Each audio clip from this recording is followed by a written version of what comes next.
Abra sua Bíblia em Josué, capítulo 24. Põe o dedo, porque você vai abrir Mateus.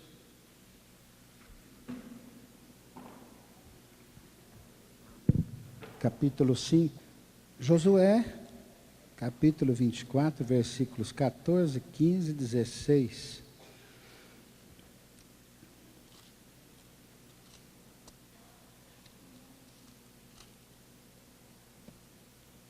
Que é o nosso texto, né? Estão lá? Diz assim: agora, pois, temei ao Senhor, servi com integridade e com fidelidade.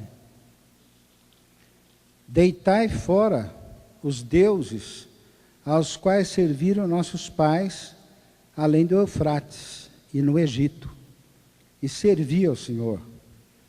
Porém, se vos parece mal servir ao Senhor, escolhei hoje a quem sirvais, se aos deuses a quem serviram vossos pais, que estavam da além do Eufrates, ou aos deuses dos amorreus, em cuja terra habitais. Porém, eu e a minha casa serviremos ao Senhor. Então respondeu o povo e disse: longe de nós abandonarmos o Senhor para servirmos outros deuses, porque o Senhor é o nosso Deus, Ele é quem nos fez subir a nós e a nossos pais da terra do Egito, da casa da servidão, quem fez estes grandes sinais aos nossos olhos e nos guardou por todo o caminho em que andamos, e entre todos os povos pelo meio dos quais passamos. E no versículo 18, no fim, o povo diz: também serviremos ao Senhor, pois Ele é o nosso Deus. Amém. Põe aí um papelzinho, põe o dedo, e nós vamos ler um trechinho que está em Mateus. Mateus capítulo 5, versículos de 43 a 48. Acharam? Ouvistes que foi dito: amarás o teu próximo e odiarás o teu inimigo. Eu, porém, vos digo: amai os vossos inimigos e orai pelos que vos perseguem, para que vos torneis filhos do vosso Pai Celeste, porque Ele faz nascer o seu sol sobre maus e bons, e vir chuvas sobre justos e injustos. Porque se amardes os que vos amam, que recompensa tendes? Não fazem os publicanos também o mesmo? E se saudardes somente os vossos irmãos, que fazeis demais? Não fazem os gentios também o mesmo? Portanto, sede vós perfeitos, como perfeito é o vosso Pai Celeste. Guarda isso aí. E abra em 1 Coríntios, capítulo 13.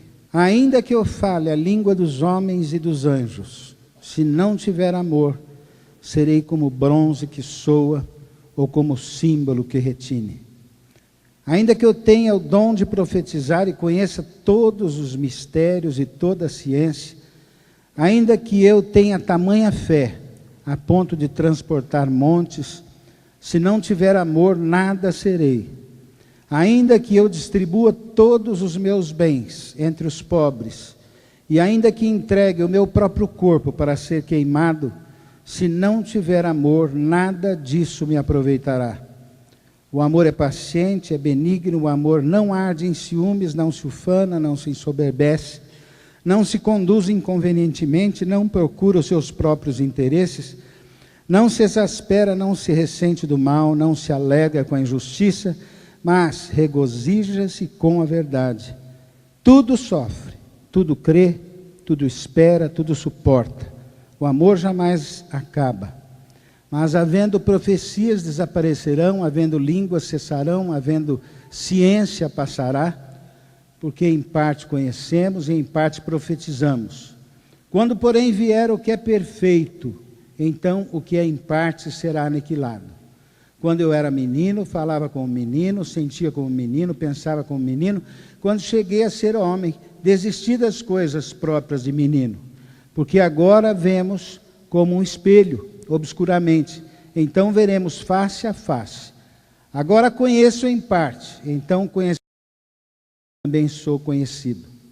Agora, pois, permanece a fé, a esperança e o amor. Esses três, porém, o maior destes é o amor. Tem misericórdia de nós, tem misericórdia de mim, Senhor. Que o Espírito possa falar através da palavra aos nossos corações.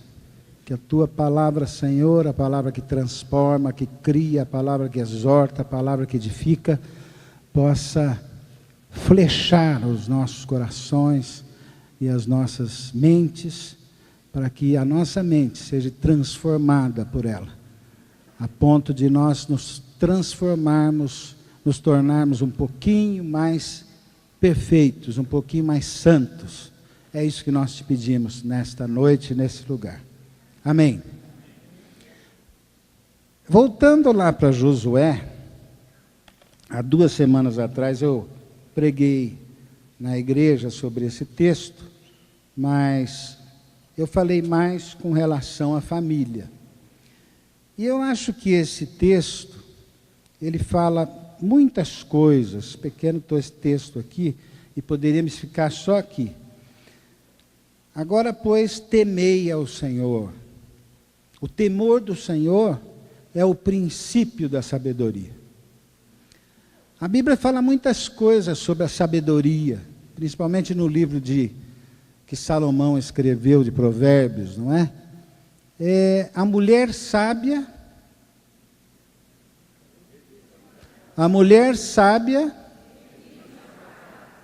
o princípio da sabedoria é o temor do Senhor. Nós podemos pedir, devemos pedir a Deus sabedoria, sabedoria do alto. Temos que pedir com fé, diz lá em Tiago, porque senão nós vamos ser como a onda do mar, uma hora em cima, uma hora embaixo, não é? Mas a sabedoria de Deus é algo tremendo, é algo que Salomão recebeu, e por causa de ter recebido a sabedoria, se tornou um homem rico. Além de ser um homem sábio, e por causa da sabedoria, se tornou um homem rico. Sabedoria, será que nós conhecemos a verdadeira sabedoria? Será que nós temos ideia do que é a verdadeira sabedoria? Eu sei exatamente o que é. É o temor do Senhor. Temor do Senhor. Diga para o irmão, olha, ser sábio é temer a Deus. Ser sábio é conhecer a Deus. Ser sábio é andar com Deus. Ser sábio é o saber ouvir a Deus. Porque o povo, quando estava no Egito, ele ficou meio parecido com aquilo que se vivia no Egito. E até quanto ao Deus que ele tinha, ele começou a ouvir vozes de outros deuses do Egito, deuses em letra minúscula. Daí, quando o povo chega na terra, e entra na terra, já com Josué, Moisés ficou para trás, já era outro povo, já era outra geração, mas eles entraram, e o que começou a acontecer? Eles começaram a pegar o jeitão dos amorreus, daquelas pessoas que viviam na terra. Até os deuses dos amorreus, eles começaram a pegar aquele jeitinho.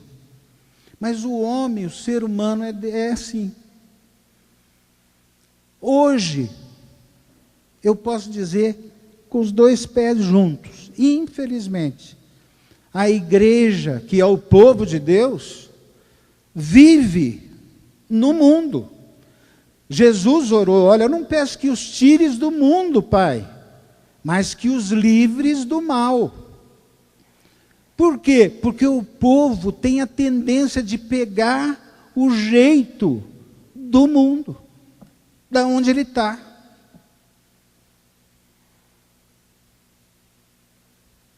Quando você olha no espelho e olha para você mesmo, lá dentro, não é?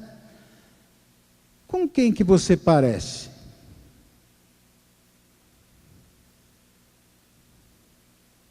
Com o mundo? Ou com Deus? Porque nós fomos feitos à imagem e semelhança de Deus. Com quem que nós parecemos? Quando você vive segunda, terça, quarta, quinta e sexta, com quem que você parece? Com um filho de Deus? Com alguém que anda com Deus? Com alguém que teme a Deus?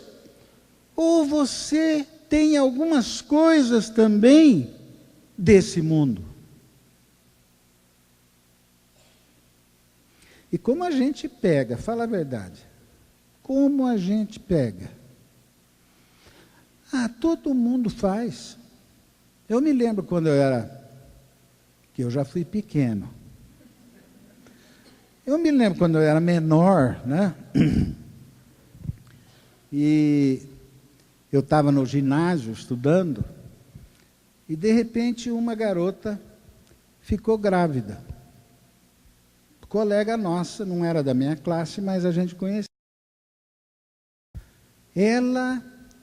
Os pais tiraram ela da escola, porque foi um escândalo. E isso não faz tanto tempo, né, Ed? Faz uns 30, 40 anos.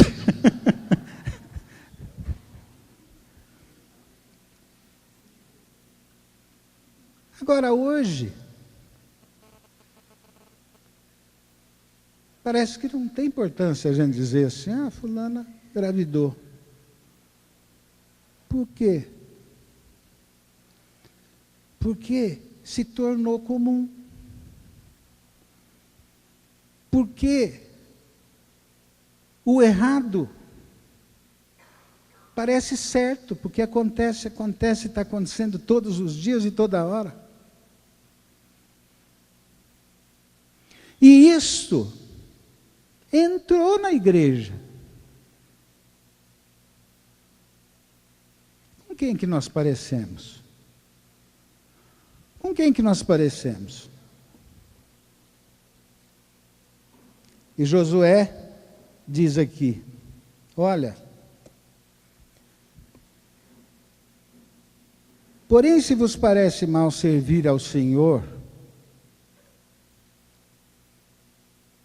escolhei hoje, versículo 15, a quem servais. Se é aos deuses, se é ao mundo, se é o jeitão deste século, se é os deuses lá dos vossos pais, vossos antepassados, os amorreus. Porém, Josué disse: a minha casa serviremos ao Senhor. E isso é uma decisão. Eu preguei há 2 semanas atrás e disse: isso é uma decisão. É um passo que, em primeiro lugar, quem tem que tomar sou eu. Diga aí para o irmão: olha, eu tenho que decidir. Hoje. A quem eu vou servir? Se é a Deus, sabiamente, porque é o nosso Deus é o Deus verdadeiro, o nosso Deus é o Deus criador, ou se é aos deuses deste mundo, deste século. Em primeiro lugar, quem tem que tomar a decisão sou eu. Segundo lugar, eu tenho que levar a minha família e começar a tomar. Eu e a minha casa serviremos ao Senhor. Hoje em dia, cuidado, a psicologia moderna, sei lá o quê, diz que a criança tem que escolher. Até o sexo a criança tem que escolher. Ela pode ter nascido com o pingolinzinho, mas ela pode ter o direito de escolher. Não é? Não. Diante de Deus, eu tomo uma decisão. Ou eu sirvo o meu Deus, ou eu sirvo o mundo, as coisas do mundo. Não existe meio termo. Ah, mas hoje em dia, meus médicos estão falando que nasce assim mesmo, então Deus errou. Não errou.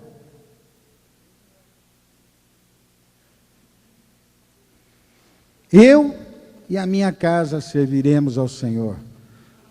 Eu gosto quando o marido se converte primeiro, porque a família vem em seguida, muito facilmente. A esposa, então, não é?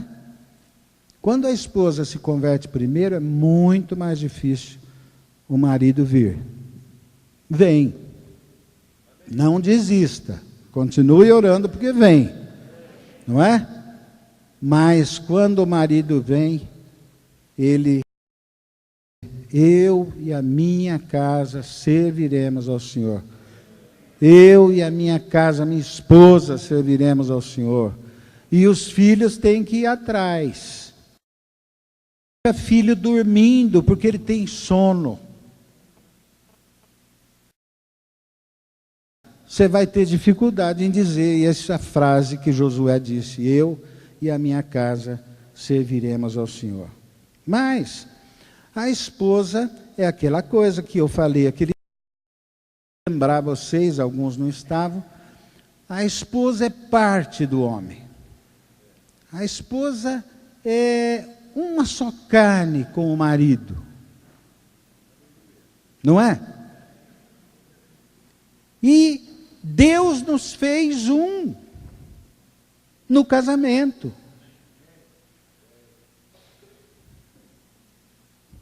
Mas você pode estar pensando, mas como é que eu sou tão diferente da minha esposa? Não é? E eu falei as coisas, mas eu vou só lembrar vocês que eu tive uma briga com a Lília,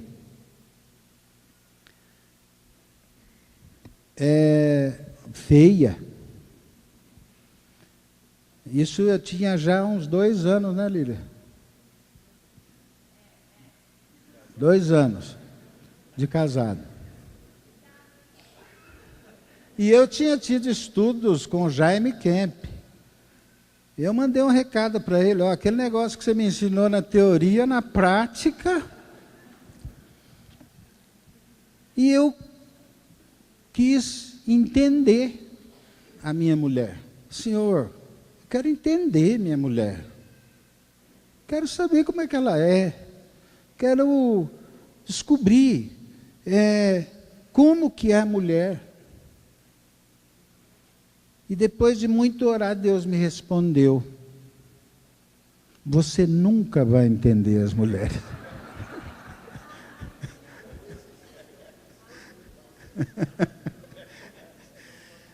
Eu já estou com quase 7 anos de casado, falta pouco, e eu não entendi. Deus tinha razão, não entendi até hoje, viu, Renato? Entendi, não entendo, não é para entender. Deus falou, não é para entender. Mulher eu não fiz e te dei para ser estudada.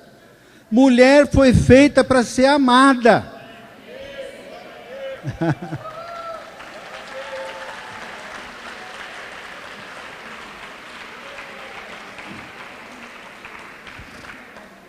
Agora preste atenção nisso, porque nós vamos para frente aqui e é a mesma coisa, né? Porque agora eu estou começando a entrar, e eu e a minha casa serviremos ao Senhor. Serviremos ao Senhor.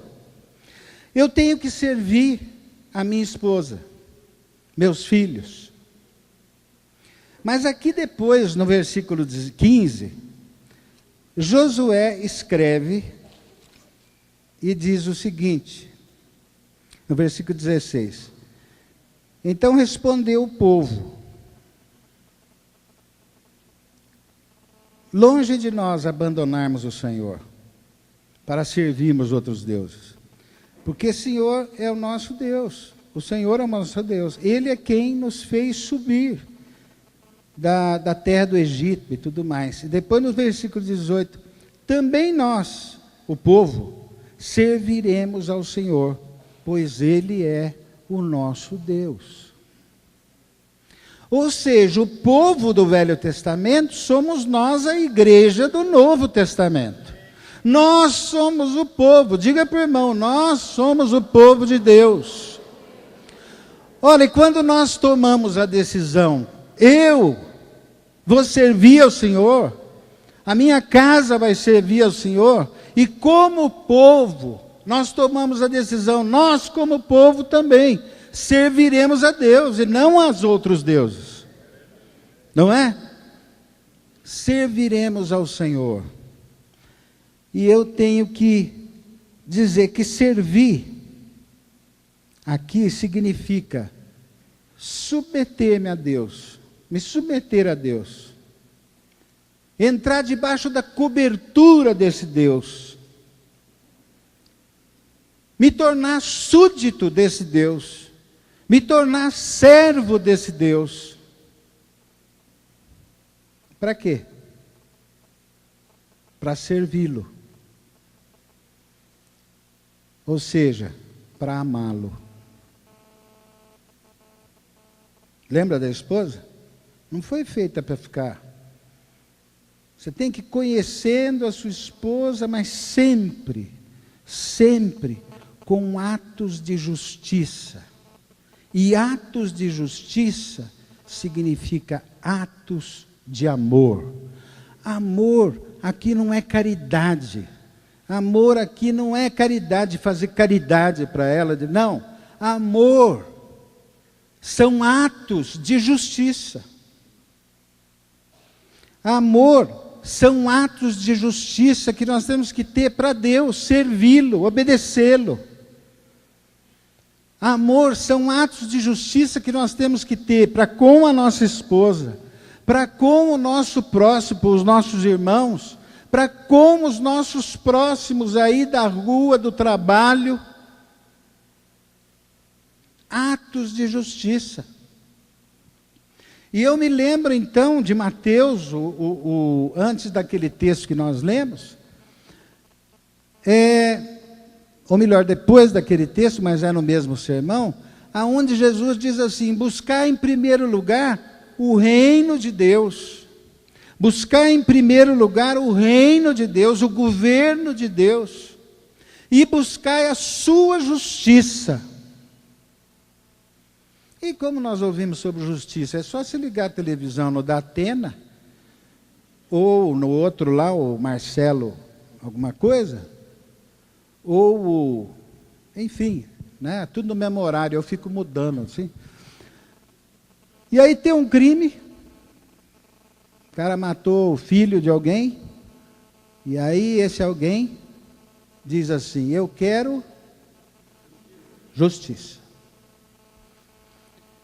E está certo. Porque a justiça aos nossos olhos, não é? E a justiça, muitas vezes do Velho Testamento, é olho por olho. Porque a justiça que ele está falando, você sabe o que é, né? Se possível, a polícia que mate esse cara. Ou que ele fique preso a vida toda. Essa é a justiça que nós ouvimos diariamente. Mas a justiça que a Bíblia fala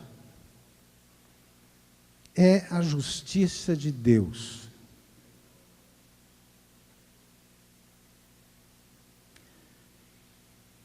E a justiça de Deus é um pouco diferente. Nós todos temos direito e direitos,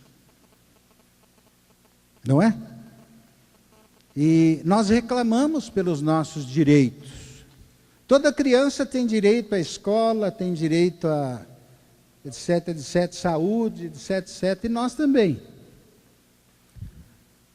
Mas existe uma diferença para Deus entre direito e direitos. Quando Deus nos fez, capítulo 1 de Gênesis, 1 e 2, não é? Ele nos fez a sua imagem e semelhança. E nos deu existência, nos deu vida.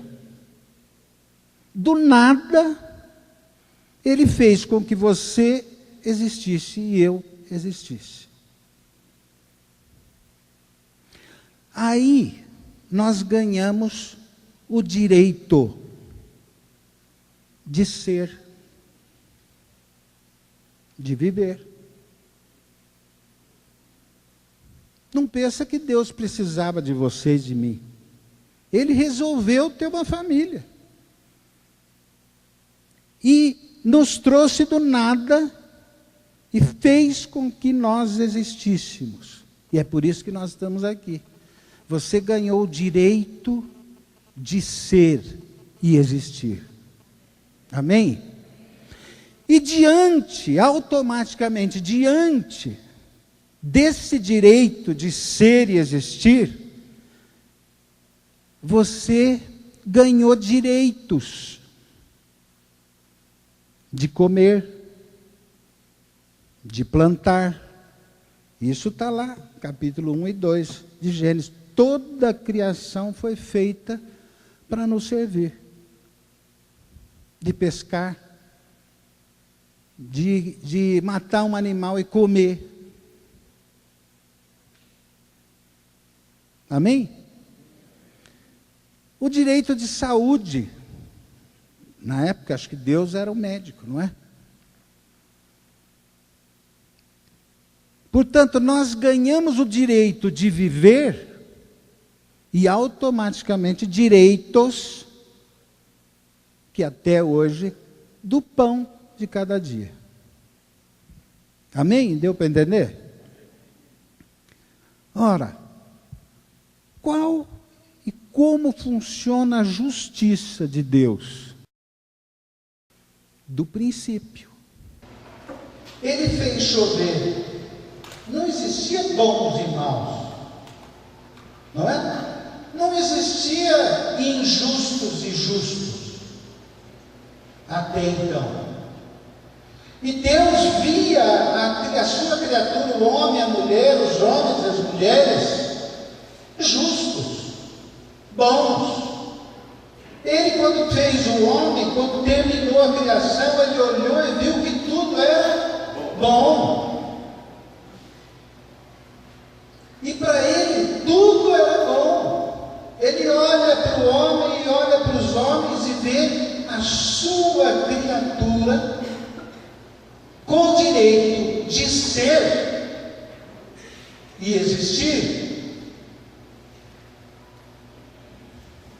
Vivendo. Agora, mais para frente, o homem começou a ouvir vozes. Primeiro, Satanás. Segundo, a carne, Caim. E foi para longe, fundou a primeira cidade, e na cidade começou a ter roubo, começou a ter adultério, começou a ter etc, etc. E os homens então vão pegando as coisas desse mundo e se tornando justos e injustos, bons e maus.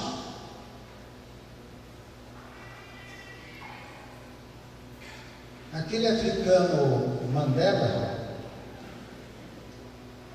ele disse o seguinte, que o homem mau, o homem injusto, O homem que é racista, ele não nasceu assim, ele aprendeu estas coisas. Mas se ele é capaz, e foi capaz de aprender as maldades, ele pode aprender com alguém a amar. Isso foi o Mandela, queridos. Agora presta atenção, igreja. É muito importante a maneira como é que nós vemos justos e injustos. É lógico que um pai, que a filha foi estuprada por um estuprador, quer que o estuprador seja preso. Quem que é o mal aí? O estuprador. Certo? Mas para Deus, quem é o mal? O estuprador? Quem é o pecador? O estuprador? Mas a menina também. E ele faz chover para essa e para aquele. Ele faz, como diz o texto lá em Mateus, ele faz progredir tanto um quanto o outro, se ele quiser. Porque Deus vê como no princípio. Todos são criaturas dele. E ele coloca um povo, ele coloca uma igreja para levar o amor de Cristo a todas as criaturas.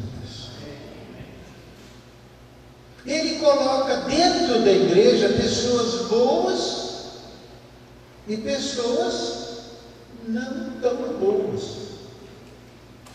Dê uma olhada para um não tão bom. E para que ele coloca essas pessoas? Para que nós passemos o amor de Deus para elas. Para que nós dividamos o amor de Deus com elas. Para que nós amemos, assim como a nossa esposa. Não precisa estudar muito. Não precisa reparar muito. Simplesmente ame. Ame. Ame. O justo, o injusto, o bom e o mau. O inimigo que está lá no texto. E olha, nós não vamos levar evangelho nenhum se não fosse.